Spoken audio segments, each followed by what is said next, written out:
4 of your slide deck. It's our final presentation of the afternoon, which is to provide you with an update, a budget update. I did just want to mention, too, though, that while that's coming up, we did want to create space in today's discussion if council felt you needed it for our financial policies. We presented those 3 proposed changes to our financial policies at our August 22nd work session. That was a very rushed conversation. So I included those slides in the appendix, and I would just throw that out, now. Again, there's space here today if you wanted to provide any direction to staff on those proposed financial policy changes. But I do, can you advance me to slide 34? I did want to provide you with some quick numbers updates. As you know, when we presented the budget to you, our certification from Travis Central Appraisal District was delayed. We have since received certification. We use that certification when you set your maximum tax rate. And so I just wanted to provide you with a quick update. This is not an update. You've seen this graphic before back when the city manager presented the budget to you on August 5th. But this is just to set the context that in the budget we presented to you, we were projecting we're balanced in fiscal year 20 in order to begin addressing the deficits we project for the future. We have this proposal in place to spend $15 million of FY20's revenues on one-time expenditures. That allows us to also project a balanced budget for fiscal year 21. But you get past fiscal year 21 and we still have some budget gaps, some budget challenges. So just to set a little bit of context for the update I'm going to provide you now. This table shows you what we were working with TCAD estimates prior to certification and where we sit now with certification. You can see on that first line, total taxable value, the entire tax base for the city of Austin actually came in a little bit lower than what TCAD had estimated. Still a significant growth. I think it was around 9% total growth in our taxable valuation, but we had estimated $167 billion, and it came in at $166 billion. That plays through the tax rate calculations. Importantly, though, despite that overall falling short of the estimate for taxable value, new construction came in over $100 million ahead. That's important because that is one of the key determinants of the amount of revenue that we have at a given tax rate.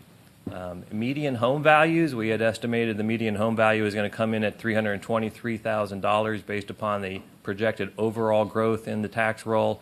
Getting the data from TCAD, that number actually came in at a little bit over $317,000. That plays into the median taxpayer projected bill impact, which I'll show you on the next slide.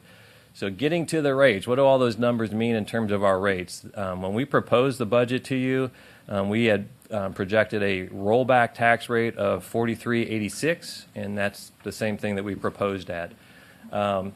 With the changes in the valuation, with that lower total valuation, the new rollback rate is 0.4431, so a little bit higher. That is what you all set the maximum at a week ago when you did your set the maximum action.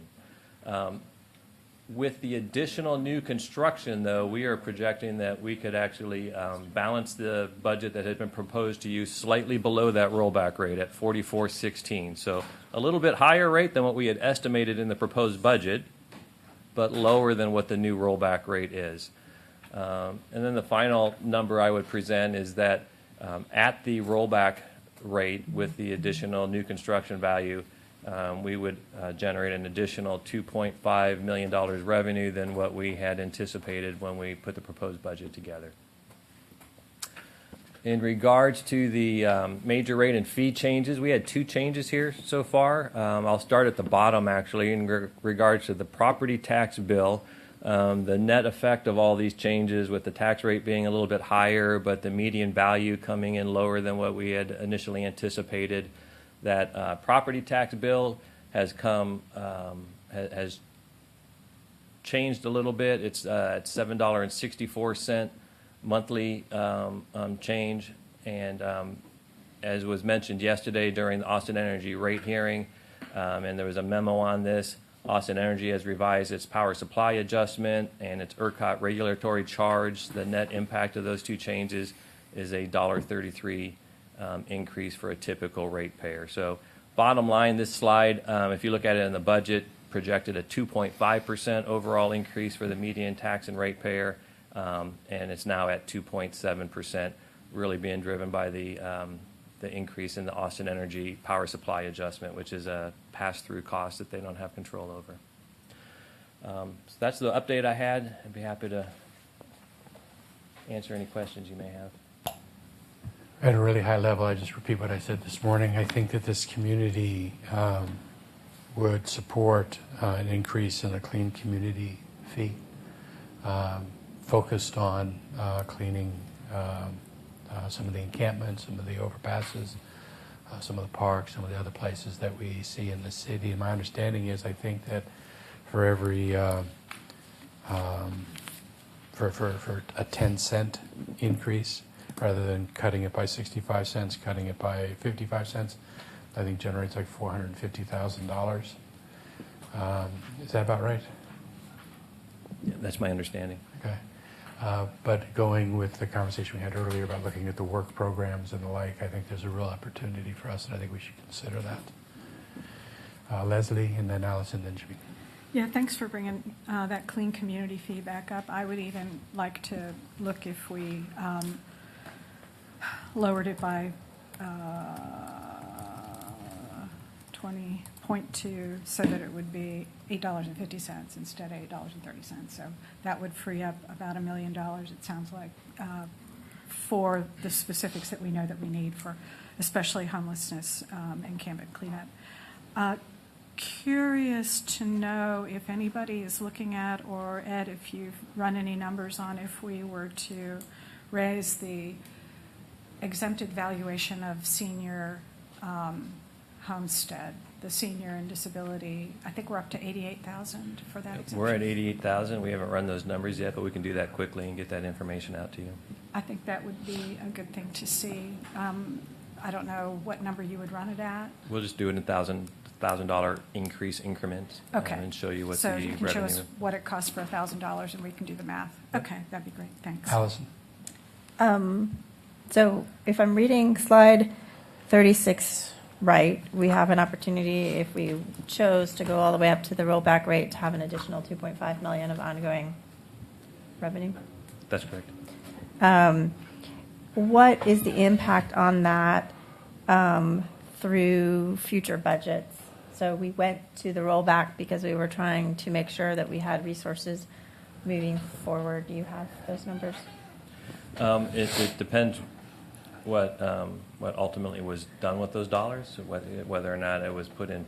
If we were to go to the rollback rate, will we put those dollars in reserves? Will we spend them on one-time things? Would we spend them on recurring expenditures? If we spend them on recurring expenditures, it really doesn't change the picture on slide 35 at all.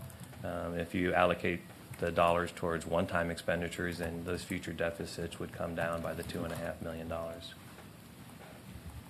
you say that one more time?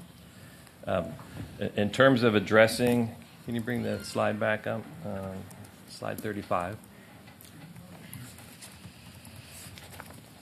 So on slide 35, in terms of addressing those red bars in fiscal year 22, 23, and 24,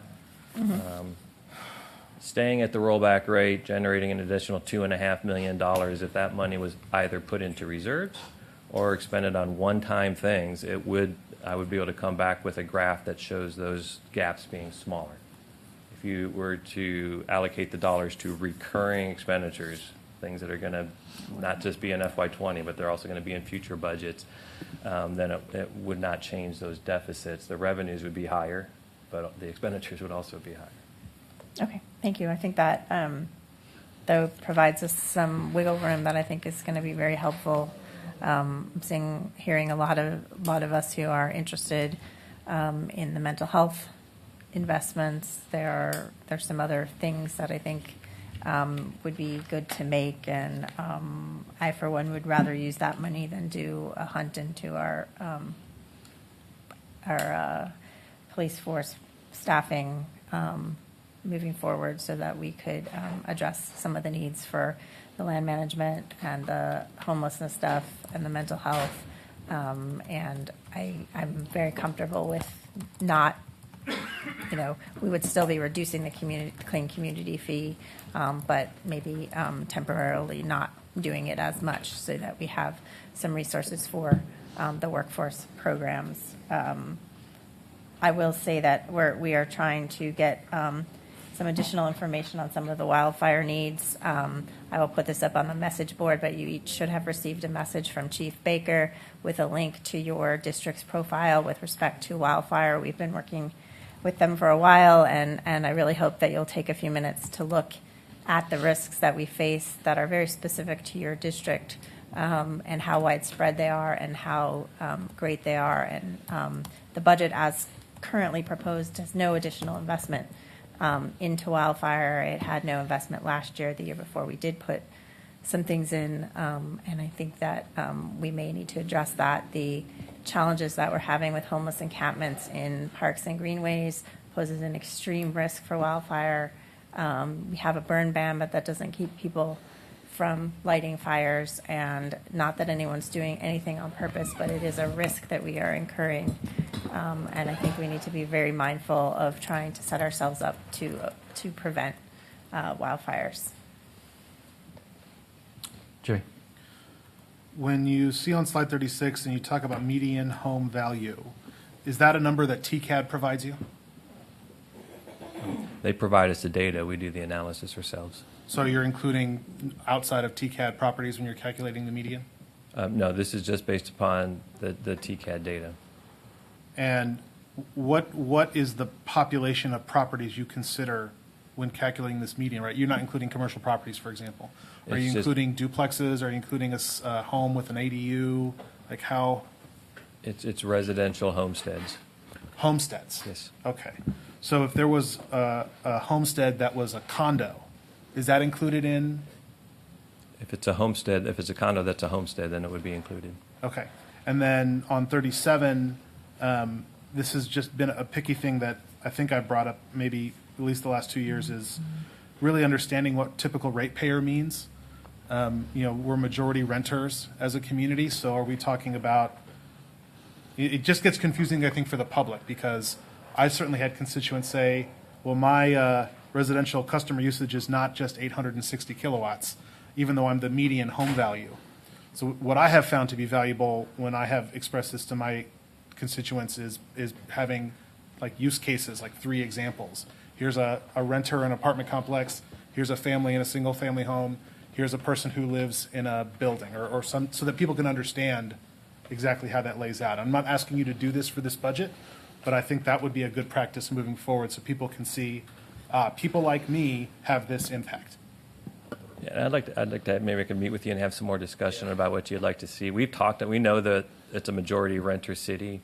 We just haven't come up with I believe, a good solution for that, because on one hand, the property tax bill for renters would show 0, but we all know that's not the way it really works, and we don't really have a good mechanism, I believe, to say, well, this is what the tax burden is on a renter when they don't actually see their tax bill is paid by a landlord. So I'd love to have that conversation with you and come up with some ways we might be able to address that. Okay, Ann? A couple of questions. So I just had a few questions about the policies on A11 and A12. And if these are better answered offline, that's fine. I'll just pose what the questions are.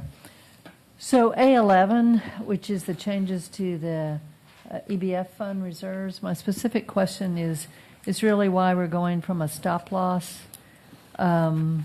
reserve to actually setting aside dollars.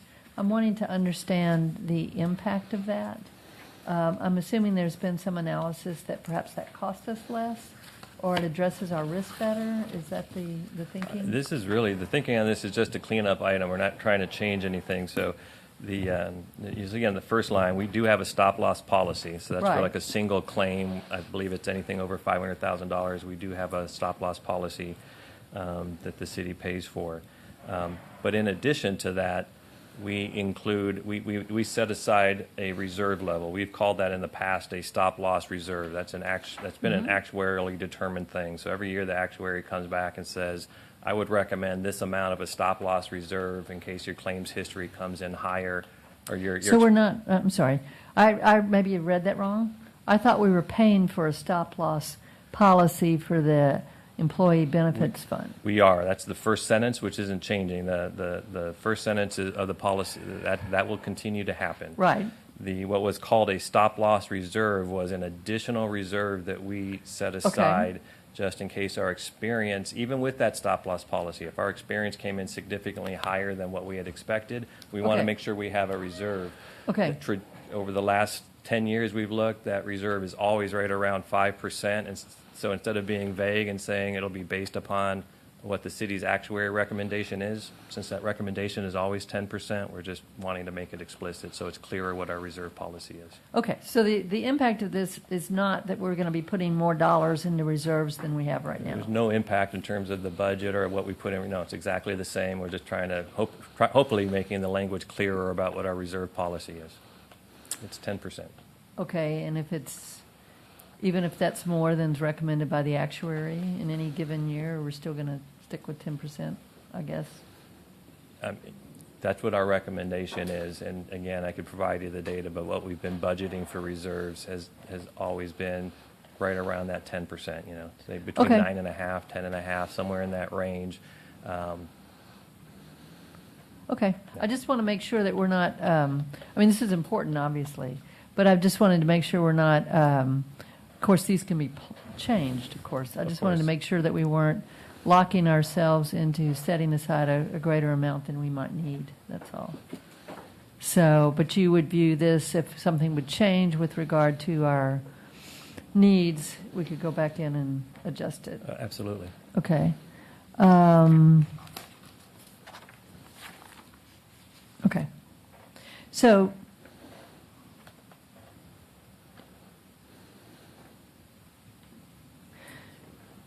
the reserve and the cash balance both reflects current practice, right? That's what you're saying? That's right, yes. Okay.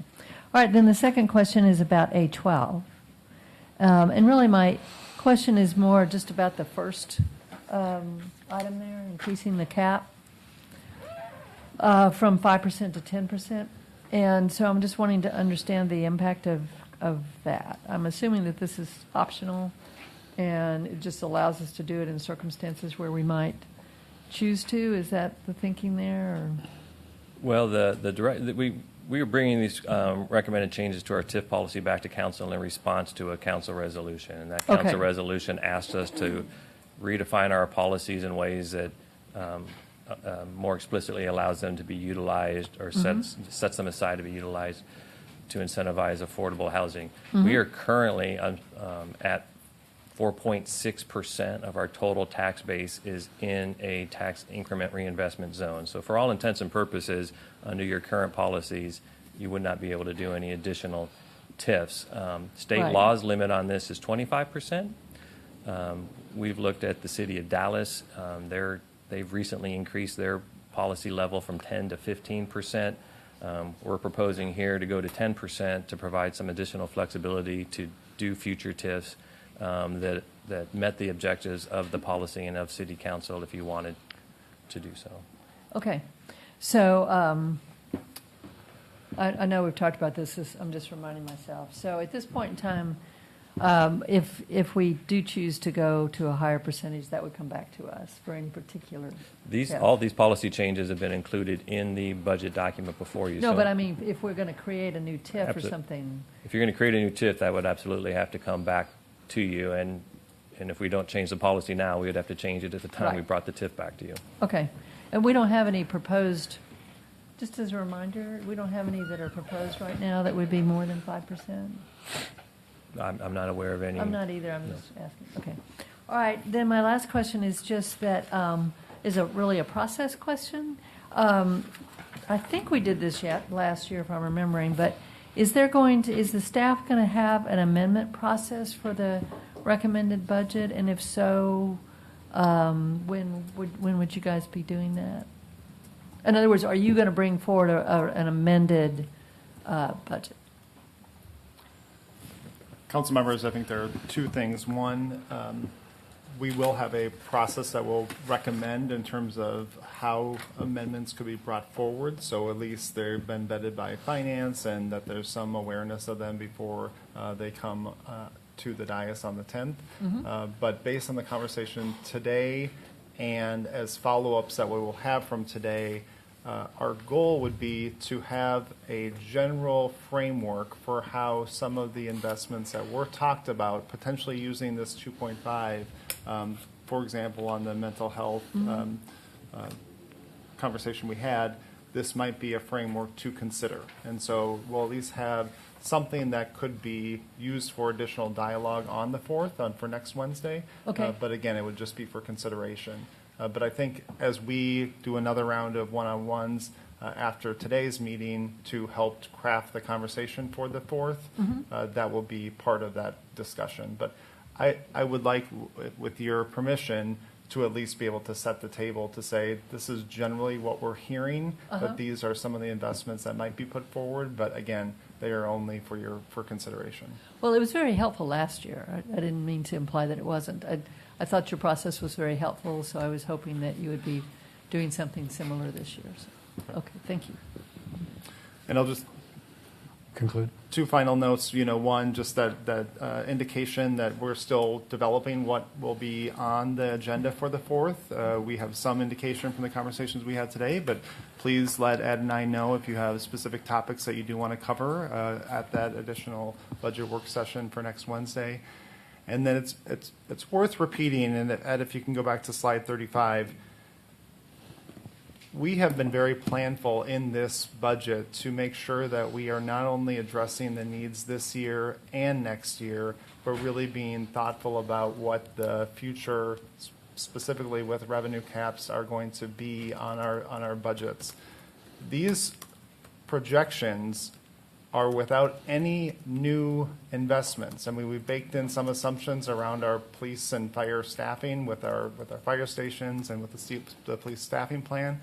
But for the last 2 years, we have been fortunate to make many new investments that are not shown on these charts. And so we have got to ensure that we are being thoughtful about how we not only make decisions this year, but as we move forward into the coming months of this next calendar or this next fiscal year, how we're going to be planning for these additional deficits that we're projecting. This is, I think Ed said, the first time that we are presenting a budget that does have deficits in the out years. That's not something that we're comfortable with. And we just want to remind the council and the community that this is something we need to be laser focused on, and it's not lost on us that this is a critical juncture for our community to be able to ensure that we're addressing these appropriately. Okay, I think that's everything that we have. It is 12:28, and we 2:28. Wow! Really, 2:28, and we're done. Thank you.